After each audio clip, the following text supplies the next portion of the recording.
जय गुरु जी कहिए, ऐश करते रहिए। गुरु जी की प्यारी संगत को जय गुरु जी। गुरु जी के चरणों में कोटि कोटि प्रणाम। ओम नमः शिवाय। शिव जी सदा सहाय। ओम नमः शिवाय। गुरु जी सदा सहाय। संगत जी, आज एक बहुत ही प्यारा मैसेज लेकर आई हूं उन लोगों के लिए जो लोग अपने परिवार के सदस्यों के स्वभाव की वजह से परेशान हैं और वो चाहते हैं घर का माहौल अच्छा हो जाए, घर में से नेगेटिविटी दूर हो जाए। वो चाहते हैं घर में सबका स्वास्थ्य अच्छा रहे। वो ऐसे ऐसे लोगों को आज इस सत्संग से ब्लेसिंग मिलने वाली है। उनको गुरुजी तितली के रूप में, मोर के रूप में, किसी भी रूप में, ओम के रूप में, ओम के दर्शन कुछ ऐसा दिखाना चाहते हैं जिससे आपको एक पॉजिटिव एनर्जी मिले। आप देखेंगे, चाहे आपकी रोटी में ओम के दर्शन हो, चाहे आपको तितली के दर्शन हो, मोर के दर्शन हो, कबूतर के दर्शन हो, देखिए आज ऐसा जरूर होगा। इसका ये मतलब है कि कोई ऐसी नेगेटिव चीज आपके घर में है जिससे कि आप दुखी हो रहे हैं, वो पॉजिटिविटी में बदलने वाली है। और गुरुजी बैठे हैं ना, गुरुजी का मंत्र जाप करो। गुरुजी के मंत्र जाप से ऊपर कुछ नहीं है। गुरुजी का आप जितना मंत्र जाप करें उतना कम है।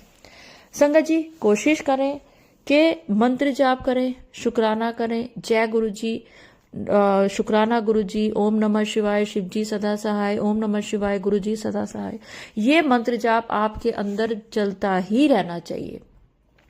जिंदगी धीरे धीरे खत्म होती है, हर किसी के साथ ऐसा होता है। चाहे आप सुख में बैठे हैं, चाहे आप दुख में बैठे हैं, टाइम तो चल रहा है ना, टाइम तो चल रहा है और टाइम तो बदलता है। सुख भी ज्यादा देर नहीं रहता, दुख भी ज्यादा देर नहीं रहता। अगर आपकी जिंदगी में ऐसे लोग हैं जो कि बहुत ही आपको परेशान कर रहे हैं, एक टाइम आएगा कि वो टाइम भी बीत जाएगा। फिर ये सब आगे आप जब चलते जाते हैं ना, लाइफ में बहुत सारी चीजें पीछे छूट जाती हैं। फिर हम पीछे देखते हैं कि हम तो बेकार इन चीजों के लिए अपना टाइम वेस्ट किया, हमने तो बेकार ही इन लोगों के ऊपर अपनी एनर्जी वेस्ट करी। ये लोग तो आज हमारी जिंदगी में कुछ एग्जिस्ट ही नहीं करते हैं। समझ रहे हैं कि उन लोग, चाहे वो आपके परिवार के सदस्य हो, चाहे कोई हो, एक टाइम के बाद आप लोग को समझ आ जाती है कि मेरी जिंदगी सिर्फ और सिर्फ भगवान ने मुझे मानव जीवन दिया है ताकि मैं उसका नाम ले सकूं। इसलिए नहीं कि मैं आसपास वालों की बातों में आके और अपनी जिंदगी परेशान करता रहूं और अपने बीमारियों को लेकर। क्योंकि जब आप परेशान होते हैं ना, सारी बीमारियां दिमाग से जुड़ी होती हैं। जब आप परेशान होते हैं तभी आपको बीमारियां लगती हैं। तो हाथ जोड़ के गुरु जी के आगे शुक्राना करा करो। शुक्र है गुरु जी, आपने मुझे मानव जीवन दिया, ये मेरे सारे अंग पैर ठीक हैं, मैं आराम से सो सकता हूँ, ये बहुत बड़ी दात है। आप मत सोचिए कि पैसे वाले जितने हैं, आपको लगता होगा कि वो बहुत सुखी हैं। बहुत सारे पैसे वाले ऐसे हैं जो लाखों के बेड पे भी उनको नींद नहीं आती, टेंशनें चलती रहती हैं उनके दिमाग में। आपको लगता होगा कि फलाने के पास इतना जेवर है, हो सकता है जेवर तो उसके पास बहुत हो, पर सारा का सारा बैग में पड़ा हो, वो पहन ही ना पाते हो, उनका शरीर ही ना साथ देता हो। तो अपने शरीर को साथ रखो, अपने मन को साफ रखो, गुरु जी का नाम लेते रहो। आज की आपके लिए गुरु जी का यही संदेश है कि जितना हो सके उतना शुक्राना करो। जो है आपके पास, जितना है बहुत है। जो आपका शरीर है ना, सबसे बड़ा धन वही है। पहला सुख निरोगी काया, उसके बाद बाकी चीजें आती हैं। तो भगवान से मांगो कि मुझे गाड़ी नहीं चाहिए, मुझे अपने पैर चाहिए, मुझे खाना उतना चाहिए जिससे मैं पेट भर सकूं, जिसको मैं वेस्ट ना कर सकूं। ठीक है। और आज का जो शुक्राना सत्संग है, नीलम आंटी का, नीलम नहीं, सॉरी आंटी शिमला से बोल रही हैं ये आंटी, और कुसुम नाम है इनका। तो चलिए आंटी जी का ये आज का सत्संग सुनते हैं। और जिन्होंने अभी तक मेरा चैनल सब्सक्राइब नहीं किया, प्लीज करें, मुझे इसकी बहुत जरूरत है। और जिन्होंने कर दिया उनको पता है, मैं हमेशा हाथ जोड़ के निवेदन करती हूँ कि आप अगर लाइक का बटन दबाते हैं तो उसका मतलब गुरुजी के चरणों में हाजिरी होता है। और कुछ लिखते हैं दिल की बात, जय गुरु जी, शुक्राना गुरु जी, मंत्र जाप लिखते हैं, ओम नमः शिवाय, शिव जी सदा सहाय, ओम नमः शिवाय, गुरु जी सदा सहाय, या कोई अरदास लिखते हैं, तो वो अरदास गुरु जी तक पहुंचती है। गुरु जी अपने हर सत्संग में आते हैं, हर सत्संग को गुरु जी सुनते हैं। हम जो बोलते हैं वो गुरु जी बुलवाते हैं। तो आप, एक सेवा गुरुजी ने मुझे दी हुई है कि मैं सत्संग जो है वो अपलोड करूं यूट्यूब पे। एक सेवा आपके लिए है कि आप हर सत्संग को पूरा सुने, हर शब्द में ब्लेसिंग है, हर शब्द की ब्लेसिंग लें, आशीर्वाद लें गुरुजी का। और सुनकर सिर्फ अपने तक ना रखें, बाकी संगत तक भी पहुंचाएं, क्योंकि हर सत्संग में आपको आपके सवालों के जवाब मिलते हैं। आपको नहीं पता होता कि कौन सा सवाल किस संगत के लिए है। तो जब आप कोई सत्संग शेयर करते हैं ना, तो उस सत्संग तक जब वो उस संगत तक पहुंच जाता है ना वो सवाल का जवाब, तो आपको बहुत ही दुआएं लगती हैं और आपका कल्याण होता है। सत्संग शेयर करने से गुरु जी की कृपा मिलती है, कल्याण होता है। एक चीज और, मेरा आप चैनल देखते हैं, बहुत लोग देखते हैं, लेकिन देख कर ना शेयर भी कर देते हैं पर सब्सक्राइब नहीं करते। प्लीज करा करें, मुझे इससे बहुत हेल्प मिलती है। तो चलिए, आप जो चैनल पे जो मेरा नंबर चल रहा है ना, आप भी अपना शुक्राना सत्संग इस पे भेज सकते हैं लिख कर या फिर वॉइस मैसेज में, लेकिन प्लीज फोन ना करा करें, मैं फोन नहीं उठाती, ना व्हाट्सएप कॉल ना सिंपल कॉल। तो अपना व्हाट्सएप मुझे आप लिखकर, और एक चीज और, शुक्राना सत्संग का मतलब होता है गुरुजी ने आपके ऊपर जो कल्याण किए हो। आप लोग मुझे ना जय गुरुजी, शुक्राना गुरुजी, जय गुरुजी, शुक्राना गुरुजी, यही लिख लिख के भेजते रहते हैं। ये भी लिखिए, पर अपना सत्संग भी तो शेयर करें ना, कि आपके साथ क्या हुआ, गुरुजी ने आपके साथ, गुरुजी कैसे जुड़े, आप गुरुजी के साथ कैसे जुड़े, गुरुजी ने आपका हाथ कैसे पकड़ा, अपनी जर्नी आप बताइए कि आप कैसे जुड़े, आपने कैसे शुरुआत करी और आज आप गुरुजी की क्या क्या कृपा आपके ऊपर बरस रही है। ये सब बातें लिखा करें। चलिए, मैं सत्संग को आगे शुरू करती हूँ आंटी की आवाज में। और ये सत्संग बहुत ही प्यारा सत्संग है कुसुम आंटी का, शिमला से। जय जय गुरु जी, शुक्राना गुरु जी। सबसे पहले मैं मंत्र जाप करना चाहूंगी। ओम नमो शिवाय, शिव जी सदा सहाय। ओम नमो शिवाय, गुरु जी सदा सहाय। संगत जी, ये मेरा पहला शुक्राना सत्संग है, क्योंकि मुझे काफी दिनों से मैसेज आ रहे थे कि शुक्राना कर, शुक्राना कर। लेकिन मैं अपना पूरा शुरू से लेकर बताती हूँ कि मैं ये गुरुजी के बारे में कोई 6-7 महीने पहले मेरी बहन ने बताया था। उनकी कोई सहेली इनके साथ जुड़ी है, उनके ऑफिस में है वो। उन्होंने मुझे कुछ भेजा उनके वीडियो वगैरह, लेकिन मैंने थोड़ा सा देखा, मैंने उसके बाद छोड़ दिया। मैंने नहीं देखा कि बहुत से गुरु हैं और कैसे कैसे माने, इस टाइप से सोच के मैंने उसको बात को छोड़ दिया। लेकिन ये संगत जी, नवंबर माह में हम बेटी की शादी के बारे में कुछ पता करना था। हम चंडीगढ़ तक आए थे, होटल में कुछ पता करना था वहां पे, तो हम वहीं ठहरे। पहले दिन तो हमें वहां रूम भी नहीं मिला, दूसरी जगह ठहरे, लेकिन अगले दिन हमें वहां रूम मिल गया। लेकिन रूम मिला बैक साइड को, वहां पे बहुत बड़ा सत्संग चल रहा था और बाई चांस उस दिन पूर्णमासी थी, मुझे ये कुछ भी पता नहीं था। तो मैं देख रही थी वहां बहुत से लोग आ रहे हैं, जा रहे हैं, बहुत रश है और गुरुवाणी लगी है। मैंने सोचा सिखों का पर्व, पूर्णमासी है तो कोई सिखों का पर्व होगा आज यहाँ पे। लेकिन मैं देखूं कि वो भी कम लोग हैं, कैसे कौन है, ये कैसा सत्संग होगा। मुझे अच्छा लग रहा था वो आवाज सुन के वहां की। तो बाई चांस उतने में मेरी बहन का फोन आया कि तुम्हें रूम वगैरह मिल गया। मैंने कहा हाँ, रूम तो मिल गया, लेकिन यहाँ पे मैंने कहा कोई पर्व चल रहा है, शायद सिखों का पर्व होगा, गुरुवाणी लगी है। तो उनको एकदम से याद आया, कहते ये वही वाला सत्संग है जो मैंने तुम्हें भेजा था और तुम्हें बताया था जिन गुरुजी के बारे में। तो ऐसा करो, तुम ना फटाफट से अटेंड कर लो, बेटी भी है तुम्हारी साथ, इसको भी बोल दो। तो मैं तो चलेगी ये संगत जी। मैंने बेटी को बोला, वो कहती नहीं मुझे नहीं करने ये कितने लोगों के अटेंड करने, आप जाओ, मैं चलेगी फटाफट से। लेकिन उन्होंने थोड़ा सा ही मुझे बताया था कि वहां पे आपको जल प्रसाद और चाय प्रसाद मिलेगा, इससे ज्यादा कुछ पता नहीं था मुझे। मैं चलेगी, जल प्रसाद मिला, चाय प्रसाद मिला, मुझे अच्छा लगा। लेकिन मैं पहले से ही जाप करती हूँ, तो मैं अपना मंत्र जाप करती रही, मुझे अच्छा लग रहा था। तो ये संगत जी, मुझे ये भी पता नहीं था कि वहां फोन नहीं उठाते। मैं जैसे ही फोन करने लगी, किसी का फोन आया, मैंने उठाया, तो एक सेवादार जी आए, उन्होंने मुझे कुछ नहीं बोला कि फोन मत उठाओ, ये बोला आपने गुरुजी के दर्शन कर लिए अंदर जाके। मैंने कहा मुझे तो पता ही नहीं है कहाँ जाना है। फिर उन्होंने मुझे गाइड किया और वो मुझे ले गए। वहां मैंने जाके मत्था टेका और उन्होंने बोला कि मत्था टेकने के बाद लाइन लगी थी, जहां भी बैठना था वहां मैं बैठ गई। और वहां चलता रहा पहले भजन और ये गुरबाणी चल रही थी संगत जी। उसके बाद जो है वो एक्सपीरियंसेस शेयर कर रहे थे, जिसको कि हम सत्संग बोलते हैं। मुझे पता नहीं था और मुझे लगा यहाँ सत्संग तो कुछ भी नहीं है, ये तो एक्सपीरियंस बता रहे हैं और कुछ बोल भी रहे हैं, कोई भौतिकवादी ऐसा काम हो गया, मेरी को ये मिल गया। मुझे वो चीज समझ नहीं आई एक्चुअली। तो मैंने कहा चलो कोई नहीं, तो मुझे अच्छा लगा। पर फिर लंगर प्रसाद के लिए भी मैं बैठ गई कि मुझे करना है लंगर प्रसाद। मुझे नहीं ज्यादा पता नहीं था उसके बारे में, लेकिन ये संगत जी मैं बताऊं कि मैं रात को खाना नहीं खाती हूँ, क्योंकि मुझे डाइजेस्ट नहीं, कई सालों से मुझे दिक्कत है कि रात का खाना नहीं खा पाती हूँ मैं, मुझे बहुत प्रॉब्लम होती है। लेकिन फिर जब वो थाली आई आगे, मैंने कहा थोड़ा सा खा लेती हूँ, बाकी मैं ले जाऊंगी। औरों को देखा मैंने कि लेके जा रहे ढक के कईयों का, तो मैंने वो थोड़ा सा खाया, वो भी डर डर के खाया कि पता नहीं क्या होगा, मुझे पता नहीं था। तो मैं वो थाली भी ढक के ले आई। ये संगत जी जैसे ही मैं निकली तो बाहर दूध प्रसाद मिल रहा था। ऐसे मैं भी पीती नहीं हूँ रात को, मैंने वो दूध प्रसाद भी ले लिया, लेकिन इतना अच्छा लगा, वो अमृत की तरह लगा मुझे। मैंने वो सारा गिलास पिया, और जो लंगर प्रसाद था वो लेके आ गई। एक बोतल मेरे पास जल प्रसाद की थी, वो भी ले आई, वो रखी। फिर अगले दिन रात को तो बात ही, वो मैंने ढक के रख लिया जो प्रसाद था मेरे पास, लंगर प्रसाद। तो मुझे नहीं पता था कि उसमें से फेंकना नहीं, मैंने फेंका नहीं, रखा हुआ था। तो सुबह मेरी बहन का द्वारा से फोन आया, तो पूछा उसने, मैंने कहा हाँ मैं तो वो लाई हूँ। कहते लाना नहीं था, सारा तुमने खाना था वो, तो उसको फेंकना मत कहते। मैंने कहा ठीक है मैं नहीं फेंकूंगी, लेकिन हम उस दिन निकल रहे थे, मैंने पैक करके वैसे ले गई, लेकिन मैंने उसको फेंका नहीं, जाके मैंने वो सारा प्रसाद खाया। तो उसके बाद भी इसमें ये आते थे, सत्संग आते थे, लेकिन मैंने ज्यादा नहीं सुना। मैंने कहा वो एक्सपीरियंस शेयर करे, सत्संग तो कुछ भी नहीं था वहां पे, अपना अपना बता रहे थे, मुझे ये चीज पता नहीं चले।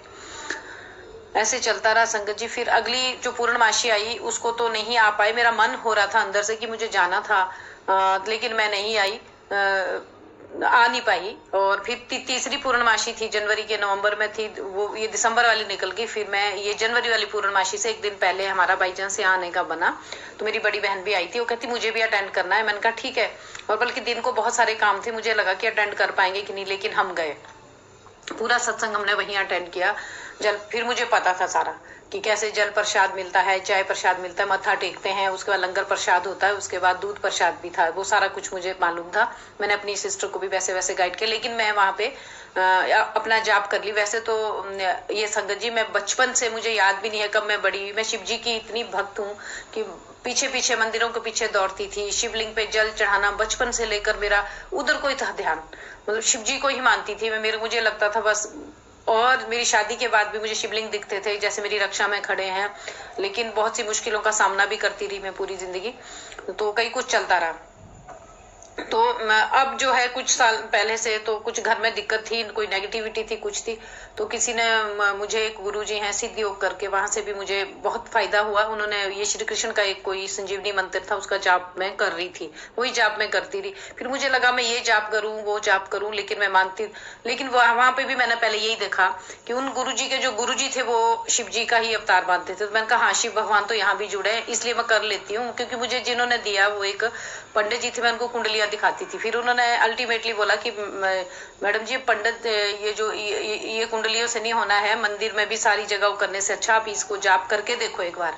लेकिन वो भी मैंने 1 साल तक नहीं किया। 1 साल के बाद जब मेरे बहुत मुश्किलें आ रही थी, बच्चों के लिए भी दिक्कत आ रही थी, तो मैं इतना हार चुकी थी, तब मैंने वो जाप शुरू किया। लेकिन उससे कुछ नेगेटिविटी भी निकली है, कुछ काम भी मैंने, पूर्ण रूप से नहीं चल रहा था वो। लेकिन मुझे ऐसा था कि एक साइड करना, तो एक ही तरफ जाप करना है आपको। मैं करती रही। ये संगत जी थोड़ा सा ये लंबा हो रहा है सत्संग, लेकिन मुझे आज बतानी है सारी बातें, तो इसलिए मैं कर रही हूँ। तो फिर वो जाप मैं अभी तक कर रही थी, लेकिन फायदा बहुत अच्छे चेंजेस भी आए, सब कुछ हुआ, लेकिन जो नेगेटिविटी थी, घर की हालत बहुत खराब थी, वो चीजें बहुत ज्यादा ठीक नहीं हो रही थी।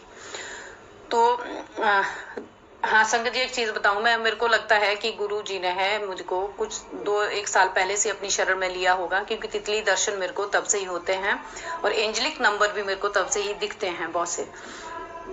तो बेटी की शादी में भी बहुत सारी अड़चन आई, चलो बेटी की शादी भी हो गई। उसके बाद शादी के बाद हम बाई चांस ऐसा हुआ दोबारा से मेरा आने का बन गया, इधर आने का। और मेरे साथ एक स्टूडेंट थी, 2-3 हमारे और थी लेडीज थी, हम 3-4 लोग किसी काम से आए थे कि सामान जो शादी का बचा था वो वापिस लेके जाना था। तो मैंने बोला उनको कि आपको ना मैं मनसा देवी लेके जाती हूँ। तो उस दिन वहां पे अनाउंसमेंट हुई थी कि अब अगला जो ये सत्संग है चंडीगढ़ में मनसा देवी, उसके साथ गौधाम में होगा। तो मैंने कहा नहीं सुबह ही जाएंगे, नहा धो के जाएंगे। कहते नहीं अभी चलते हैं। तो हम गए शाम के टाइम। तो मैंने बोला वहां सत्संग भी है क्या, आप अटेंड करोगे? बोलते हाँ। तो मैंने कहा लंगर प्रसाद लोगे तो मैं जल्दी तो नहीं है, थोड़ा लेट भी हो जाते हैं, नहीं तो फिर बोलते जब बैठ के वो बोलते नहीं हम लंगर प्रसाद भी लेंगे, तो वो वाला मौका भी मिल गया। उसके बाद ये संगत जी मैं लगातार जो है देखना शुरू कर दिया, मैंने ये सत्संग देखने लगी, उसी से पता चला मुझे कि शुक्राना सत्संग क्या होता है। मैं तो शुक्राना लिखती थी सिर्फ पहले फेसबुक पे, मुझे अच्छे अच्छे मैसेजेस भी आने शुरू हो गए, सब कुछ मुझे पता लगने लगा। धीरे धीरे मैं अब डेली जो है बहुत से सत्संग देखती हूँ और फेसबुक पे सब भी देखती हूँ, यूट्यूब पे भी सुनती हूँ। तो एक तो मुझे ये लगातार तितली दर्शन होते हैं, सांप दर्शन भी हुए। तो ये संगत जी एक दिन मेरी बहन को, मेरा मन हुआ कि मैंने अपनी बहन से बात करनी है, वो शाम को ड्राइव कर रही थी, तो उसकी जो फोन था वो उन्हीं संगत जी ने उठाया जो कि गुरुजी से जुड़े हुए हैं। तो मैंने कहा मेरा मन आपसे ही बात करने को हो रहा था, तो मैंने कहा मुझे तितली दर्शन भी हुए और मुझे सांप के दर्शन, बहुत बड़ा सांप दिखा दूर से पीले रंग का। तो मैंने कहा ऐसे ऐसे मुझे दर्शन हो रहे हैं। तो बोलते आपको मोर दर्शन नहीं हुए? मैंने कहा नहीं, मोर दर्शन तो नहीं हुए। संगत जी मैं बताऊं आपको, अगले दिन मैं गाड़ी चला के जा रही थी, अकेली चली हुई थी, और मैंने ये गुरुजी का सत्संग लगाया होता, सुनते सुनते जा रही थी, और अचानक से मेरी गाड़ी वो नीचे की ओर से एक मोर आ रहा और वो रोड क्रॉस कर रहा। मैंने गाड़ी रोक दी, रोड क्रॉस करके मोर ऊपर गया, मैंने मोर की ओर देखा, मोर ने मोर भी मुड़ा और उसने मेरी ओर देखा। मैं इतना खुश हुई कि कल ही मुझे बोला था कि मोर के दर्शन हुए कि नहीं, और मुझे हो गए, पहली बार हुए, मोर के दर्शन हुए। संगत जी जब फिर अगला मैं बता रही हूँ, अगला एक्सपीरियंस क्या था कि मैं जैसे अपनी ड्यूटी से आ रही थी, गाड़ी ड्राइव कर रही थी, तो रास्ते में मुझे एक मोड़ आता है, वहां पे दिखा दूर से कि कोई आदमी खड़ा है, लेकिन उसके साथ एक शिवलिंग है। दूर से ऐसा दिखा, काला रंग का शिवलिंग है और व्हाइट रंग के जो तिलक होते, वो तीनों लाइनें लगी होती है, ये चंदन के टीके वाली, वो भी लगी हैं। तो मैंने कहा ये क्या चीज होगी इनके हाथ में, लेकिन वो जो आदमी है वो झुका हुआ उधर को। मैंने कहा सड़क किनारे कैसे हो सकता है, ये शिवलिंग क्या है, मुझे समझ नहीं आया। लेकिन जैसे ही मैं वहां पहुंची तो वो थोड़ा बैग था, लेकिन वो बैग शिवलिंग टाइप था, और जो उसकी ओर झुका हुआ था तो वो बुजुर्ग था, अलग सी आंखें थी उनकी। और जैसे ही मैं वहां गाड़ी मेरी पहुंची तो उन्होंने मेरी गाड़ी को हाथ भी नहीं दिया और वो ऊपर भी नहीं उठे, सिर्फ उन्होंने अपनी आंखें ऊपर को उठाई और हाथ उठाया जैसे आशीर्वाद देते हैं। तो पहले तो मुझे लगा कि गाड़ी तो नहीं रोक रहे थे, क्योंकि संगत जी मैं अकेली होती हूँ तो मैं किसी को गाड़ी में ऐसे बिठाती नहीं हूँ, मुझे लगा पता नहीं क्या। लेकिन आगे मुझे कुछ दूर आगे जाके मुझे लगा कि मुझे पूछना चाहिए था, मुझे गाड़ी रोकनी चाहिए, तो वो कहीं गुरुजी तो नहीं थे, क्योंकि पहले मुझे ये शिवलिंग दिखा और वो अलग से ही बुजुर्ग थे कोई। लेकिन वो सोचते सोचते मैं निकल गई, क्योंकि मैं वापिस नहीं आ पाई। लेकिन मुझे लगा कि कहीं गुरुजी थे, मुझे दर्शन दिए उन्होंने। तो संगत जी ऐसा ये सारा ये चलता रहा। अब ये लगातार चल रहा है और मैं ये लगातार अपने ये सत्संग भी देख रही हूँ और मेरा मन भी होता है अटेंड करूँ, उस ओर मैं जा रही हूँ, क्योंकि मैं बहुत ये शिव जी की पूजा करती थी और अल्टीमेटली मैं वहीं पहुंच रही हूँ। लेकिन मैं दूसरा जाप भी करती हूँ।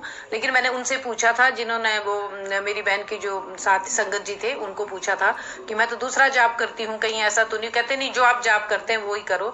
और इतना तो मुझे मालूम है कि सब कुछ एक ही है, चाहे वो ये भगवान कृष्ण है, शिव है, सब में एक ही है। इसके बावजूद भी ऐसा लगा कि नहीं, ऐसा बोलते कि एक साइड ही लगना है, तो उसकी वजह से मेरे को थोड़ा सा वो लग रहा था कि उन्होंने बोला नहीं, जो जाप करते आप करते रहो, लेकिन इनके साथ जो आपको अच्छा लग रहा है वो ना आप कंटिन्यू रखो।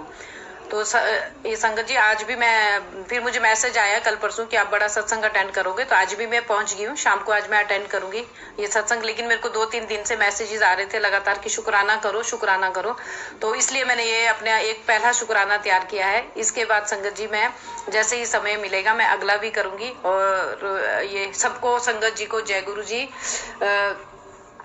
मैं ये लास्ट में भी मंत्र जाप करना चाहूंगी। ओम नमो शिवाय, शिव जी सदा सहाय।